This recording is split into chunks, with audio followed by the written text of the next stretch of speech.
கீதம் வசந்தராகம் என்றும் உற்சாகமே அன்பு ஒன்றாகிடவே புது வாழ்வின் வழியாகவே ரேடியோ அமெரிக்கா என்றும் உங்களுடன் ரேடியோ அமெரிக்கா என்றும் உங்களுடன் என்றும் உங்களுடன். அன்புமிக்க தமிழ் வேரிதாஸ் நேயர்களே அனைவருக்கும் வணக்கம். நலமா நலமறிய ஆவல். இந்த நிகழ்ச்சியிலே புனிதர்களை பற்றி நாம் பேசிக் கொண்டிருக்கிறோம். இந்த நாள் தாய் திரு அவை அனைத்து புனிதர்களை நினைவு கூர்ந்து கொண்டாடி மகிழ்கின்றது. யார் இந்த புனிதர்கள்? ஏன் நாம் இந்த விழாவை கொண்டாட வேண்டும் என்று சொல்லி நாம் இந்த நிகழ்ச்சியில பார்க்கலாம். அன்புமிக்கவர்களே, புண்ணிய வாழ்வு அல்லது சாட்சிய வாழ்வு வாழ்ந்தவர்களுக்கு விழா எடுத்து கொண்டாடும் வழக்கம் 155 156 ஆண்டிலிருந்து இருந்து வருகிறது. ஸ்பிர்னா நகரின் ஆயராக இருந்த ஹோலி கபூருவின் எலும்புகளை எடுத்து அவற்றை பத்திரமாக வைத்து இறை மக்கள் அவருடைய விண்ணக பிறப்பு விழாவை கொண்டாடி மகிழ்ந்து கொண்டிருந்த காலம் அது. 3ஆம் நூற்றாண்டில் வாழ்ந்த சிப்ரியன் என்பவர் புனிதர்களுக்கு விழா எடுத்து கொண்டாட வேண்டும் என்கிற வழக்கத்தை ஆரம்பித்தார்.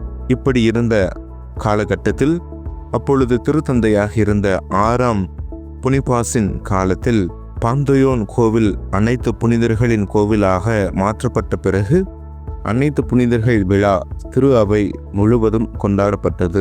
அன்றிலிருந்து இன்று வரை இப்பெருவிழாவானது ஒவ்வொரு ஆண்டும் நவம்பர் மாதம் 1ஆம் தேதி கொண்டாடப்பட்டு வருகிறது.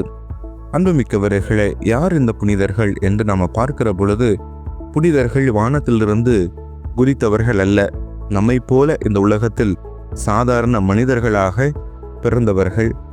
ஒரு நற்செயலுக்காக அல்லது ஆண்டவருடைய மகிமைக்காக, ஆண்டவர் மீது கொண்டிருந்த நம்பிக்கைக்காக தங்களுடைய வாழ்வை அர்ப்பணித்தவர்களாய் இந்த புனிதர்கள் இருக்கிறார்கள். அதனால தான் நாம புனிதர்களைப் போல வாழ வேண்டும். அவர்கள் எப்படி ஆண்டவர் மீது நம்பிக்கை கொண்டிருந்தார்களோ அவர்களைப் போல நாமும் வாழ வேண்டும் என்று சொல்லி தாய் திரு அவை இந்த அனைத்து புனிதர்களுடைய பெருவிழாவை கொண்டாடி மகிழ்கின்றது. நாம் ஒவ்வொரு நாளும் வழிபாட்டு கேலண்டர்ல வழிபாட்டு நாட்காட்டில நம்ம பார்க்கலாம். ஒவ்வொரு நாளும் ஒவ்வொரு புனிதரை கொண்டாடி மகிழ்கின்றோம். கிட்டத்தட்ட திரு அவையில நிறைய புனிதர்கள் இருக்கிறார்கள். அவர்கள் எல்லாரையும் நாம் நினைவு கூர்ந்து கொண்டாடணும் அப்படிங்கிறதுக்காக நவம்பர் மாதம் 1ஆம் தேதி நமக்கு கொடுக்கப்பட்டிருக்கிறது. அன்புக்குரியவர்களே, இந்த புனிதர்களுடைய பெருவிழா நமக்கு சொல்லக்கூடிய ஒரே ஒரு பாடம் என்ன அப்படின்னு பார்க்கிற பொழுது, புனிதர்களும் மனிதர்களாக அந்த உலகத்தில் பிறந்தவர்கள் தான். அவர்களுக்கு கடந்த காலம் என்பது இருந்தது. ஆனால் அந்த கடந்த காலத்தை மாற்றி ஆண்டவருக்காக அவர்கள் வாழ்ந்தார்கள் என்பதை இந்த புனிதர்கள் நமக்கு சொல்லி கொடுக்கிறாங்க. இவர்களைப் போல நாமும் வாழ்கிற பொழுது இறையாசிர் நமக்கு நிறைவாக கிடைக்கும். நானும் தவறு செய்கிறேன், ஆனால் அந்த தவற்றை திருத்தி கொண்டு ஆண்டவர் என்னை அன்பு செய்கிறார், நானும் இந்த புனிதர்களைப் போல வாழ முயற்சிப்பேன் என்று சொல்லி நாம் முயற்சி செய்ய வேண்டும் என்பதை தான் இந்த நாள் நமக்கு தெளிவாய் எடுத்து எம்புகிறது. எனவே அன்புக்குரியவர்களே, நாம் புனிதர்களை வணங்குகிறோம்.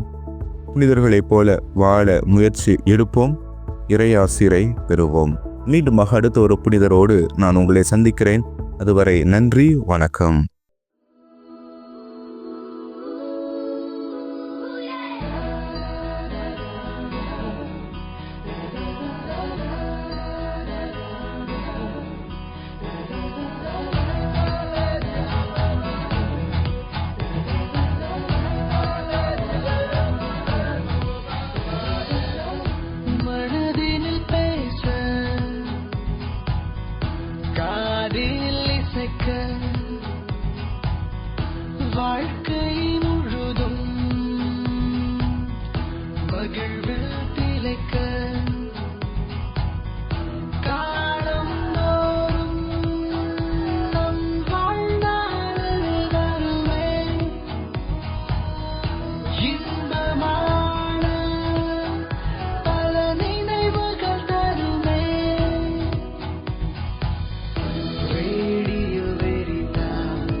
ரேடியோ வெரிதாஸ் தமிழ் சேனல்ல இருக்க மேலும் பல வீடியோக்களை பார்க்க லைக் பண்ணுங்க, ஷேர் பண்ணுங்க, சப்ஸ்கிரைப் பண்ணுங்க.